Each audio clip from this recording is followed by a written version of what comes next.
everyone, and welcome to a Pro Charts video, specifically today on commodities. My name is Lawton here with Verified Investing. Thank you guys so much for checking out this video.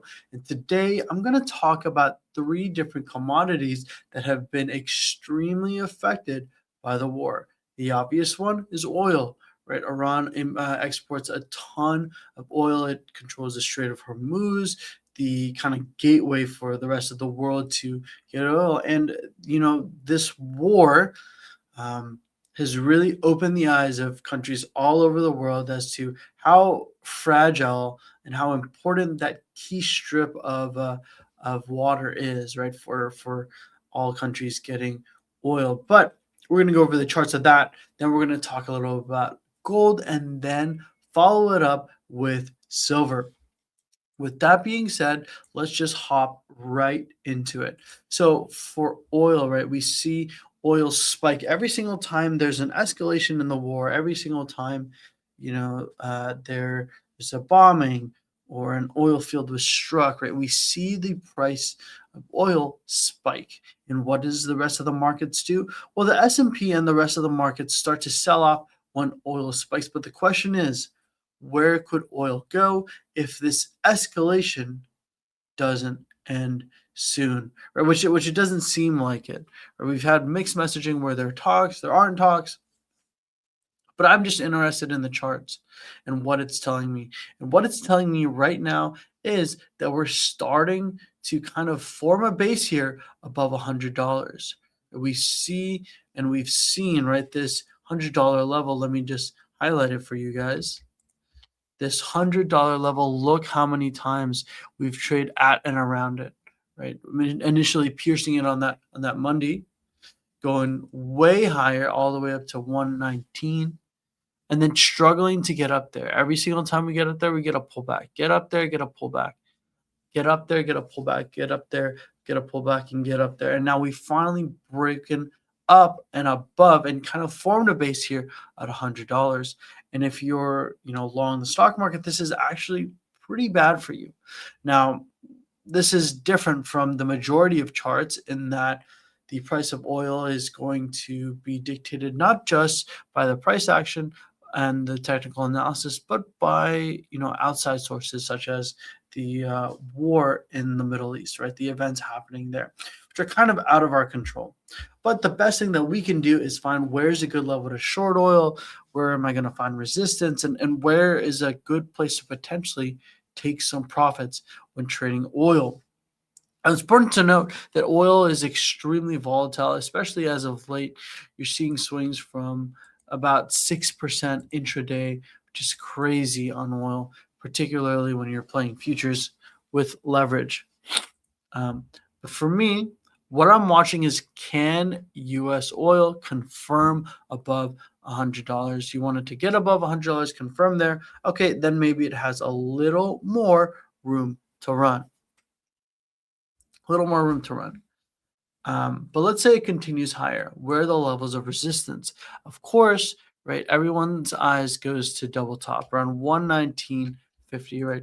This nice, clean, high level here, that would be a move up approximately 15% up. And if you saw a move like that, you're likely to see considerable additional levels of downside in the markets.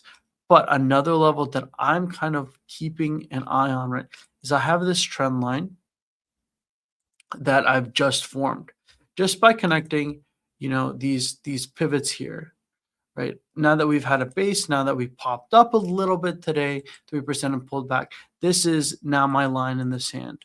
I have a nice upsloping trend line, and let's say tomorrow, right, it goes up, hits it somewhere around 107. If it gets a pullback, that's confirmation to me that this trend line is going to be the bearish signal. So you could consider entering a short position here on this next hit of this nice upsloping trend line, right? Additional levels, obviously, the 119. But there's actually a secret hidden level that not many people think about. And for me, it's that 115. It's going to be a huge psychological level for me.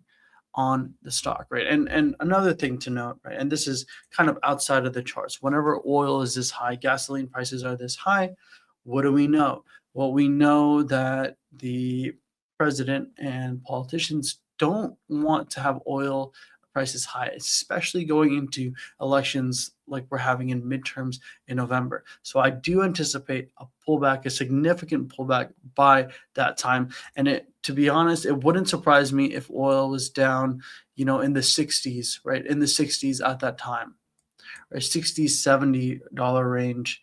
Um, for US oil or just for oil in general. Next thing I want to talk about is gold, right? Gold collapsing with the markets, right? We had a huge fall from its highs from its highs literally of this month in March. We are down over, let's see, down around 15%. Got all the way down here just above 41, just below, excuse me, 4,100, but had a nice bounce up. Next question is, where do I see resistance on gold? What do I see for silver? Well, let's start off with gold. First off, I had this nice, beautiful upsloping trend line. You see, we kind of pierced it, weren't able to confirm below. Right here, we kind of closed just on it, retraced to it, and then finally we get the confirmation, and then the fall, right? And this is not quite a bottoming tail just because it hasn't been 90 candles, right, since. But should gold continue to push up, I have two clear levels of resistance for me on the commodity. First level is, of course, wherever it hits this trend line. This trend line is going to be a key level of resistance here on gold, particularly, guys, and this is something to watch.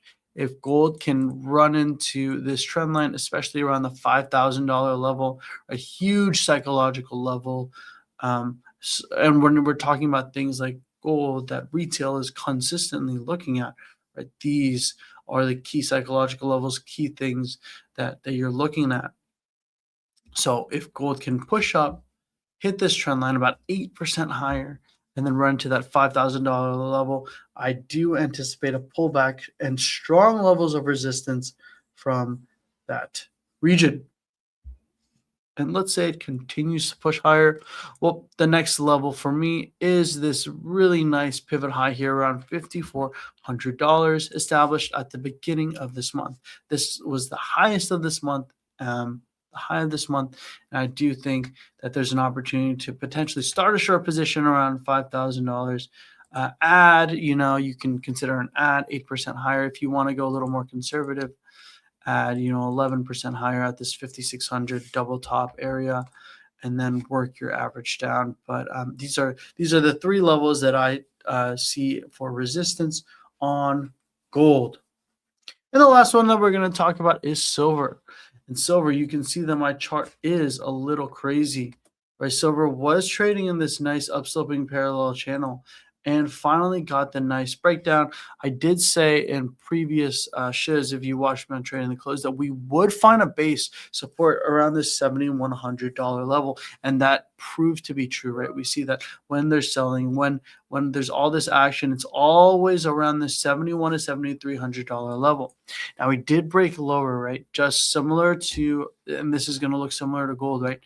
From the highs, silver fell almost 37% this month alone. Now, it's had a great rebound, right? But the question is, can we put in a base? Can we put in a base above this key $7,100 level? Can we confirm above and then start to make our way higher? What are the levels? For me, silver would have to first break this beautiful down-sloping trend line here, which it's attempting to do, right? It's getting close. Today could be the first day of a potential breakout of this nice down-sloping trend line here on silver, right?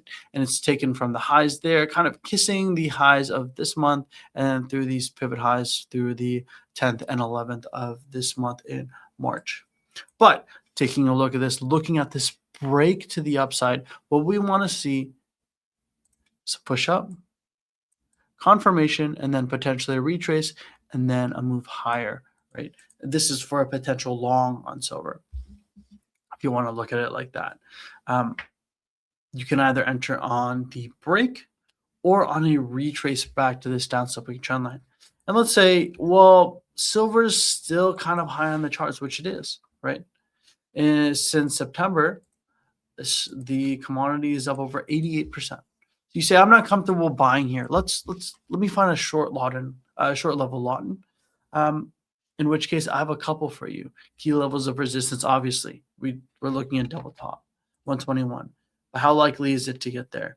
Next level, psychological level of $100. Nice level of another psychological level plus pivot high around $90.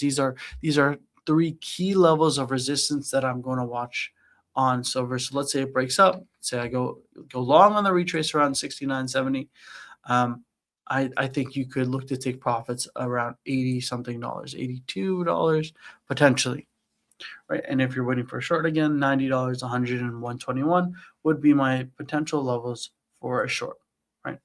And that was a lot, guys, but I hope you enjoyed that. I hope you can learn something from that, even if you're not taking these trades. But thank you guys so much for checking us out. And I'll see you next time on the Pro Traders Charts. Bye, guys.